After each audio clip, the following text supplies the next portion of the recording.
Elden Ring is about to get a massive update and DLC. We have all the details with its launch, as well as what the recommended level should be for the DLC. We also have some new patch details, when we're going to be seeing maintenance, some of the brand new things that are going to be showing up with the DLC, as well as a whole bunch more. What's up world, it's Utopia back in with another video. Today we're checking out all things Elden Ring. Okay, so let's just jump into the global release times, as well as what we're going to be seeing for both the console and PC platform. And first up, we actually do have some preload information, so that will be available 48 hours prior to launch time on PlayStation. So PlayStation is getting a bit of a leeway there, kind of exclusively, because this will only be available at launch with Xbox and PC. So that will depend on your download speed on when you can play from launch time. Unless you're on PlayStation, they will get a 48-hour head start there. I know it's going to be super rough for some people. That's going to be rough for me because my download times and download speeds are not that good. So especially on PC there, I'm going to be stuck for a few hours and definitely a few hours behind with that. Although as of right now, what we know so far is that the DLC size will be 16.5 gigabytes. This could definitely vary on platform, but as of right now, it seems like that's going to be this size on PC.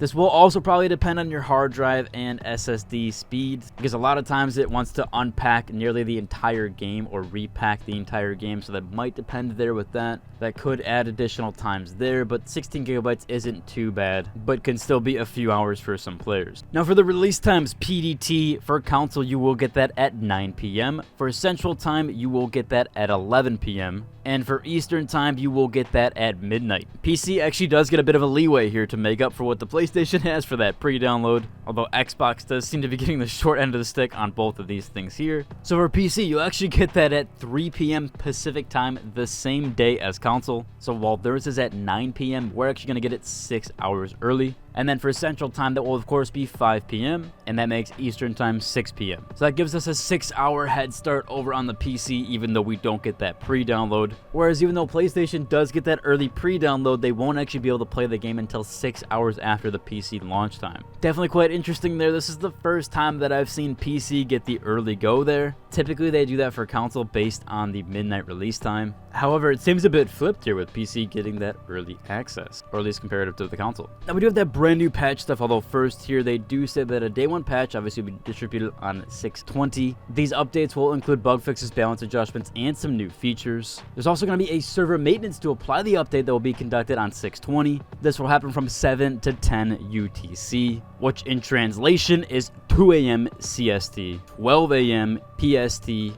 and 3 a.m. EST. I'll go into this briefly and then I'll jump into what's actually being in the patch, or what the details are with that so far. These are the minimum and recommended PC system requirements. These are again the exact same as what the launch is, but just in case you didn't play at launch and you want to kind of get back into Elden Ring. Essentially, you'll need more than 12 gigabytes of RAM, at least for the minimum, and then recommended is 16 gigabytes. For the minimum CPU, you need an i5-8400 or a 3300X for AMD. For the recommended, it is an i7-8700K or a 3600X. Graphics card will be a 1060, 580, or a 380 from Intel. On the recommended side, you'll need a 1070 or an RX Vega 56, which I haven't heard of that graphics card in a very long time, or an Intel A750. So again, exactly the same as launch, nothing too different there. Now we do actually have a preview for the new patch dropping on June 20th. There is some new inventory features here. Newly obtained items will be marked with a exclamation point. A new tab will be called Recent Items and has been added to the recently obtained items. You can see that graphic here and some of the recently obtained items with that there. They also have a new summoning pool feature. Active summoning pools will now be carried over to New Game Plus, so you will no longer need to reactivate those. And now individual summoning pools can now be enabled and disabled in the newly added map function. Only active summoning pools will be selected when using the Maul Golden Effigy. We also are getting 5 brand new hairstyles that are added to the game, and these can be selected during character creation using the Clouded Mirror stand or Renala's Rebirth feature.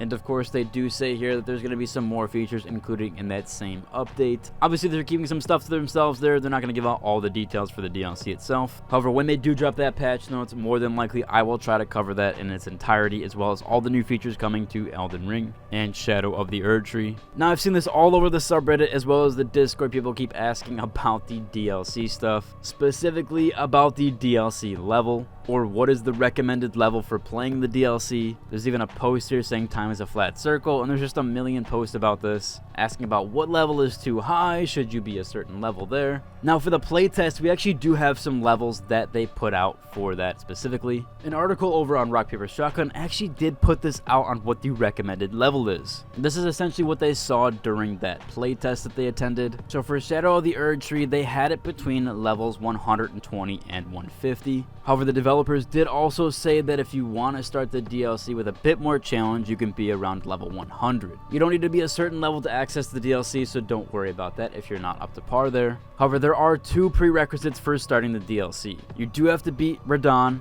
and you also have to beat Moog. Now the recommended level for Moog is 120, and he is one of the tougher bosses, so this is a bit of a gatekeeper for the DLC. But if you can beat Moog at whatever level you are, you will be able to access the DLC. This is going to put the scaling for Shadow of Erdtree in similar position to the extreme late game areas like Michaela's Haligtree and Crumbling Faram Azula. You can also adjust the difficulty even further in Shadow of the Erdtree, which that is with Scattered Tree Fragments. If you want it more challenging, don't collect any of those. And again, if you want to make that more forgiving, you can hunt them down or collect as many as you need to make that playthrough as easy as you can. That should cover most of the new details with the patch as well as what's happening with the DLC. Now since Moog is the one that needs to be defeated, or the much harder boss, in order to get to the DLC, there's actually some neat statistics here. It might be why PlayStation and Steam kind of are getting that win position there, at least as far as the download times as well as when you can play. So it looks like here 37% of players have actually defeated Moog, where PlayStation is at 34% and Xbox is only at 17.7%. Now this is a hidden boss and he is in a late game area, so that 30% and lower is just because of how hidden he is. However, Xbox being at 17% is a little staggering, especially when you compare that to the other platforms, which are double and more. So hopefully Xbox players can pick it up there, although maybe with the later download and release time, it will take some time there. Of course, this statistic is going to pop way off and be way above, as you will need to defeat it in order to get to the DLC, but that is it as of right now.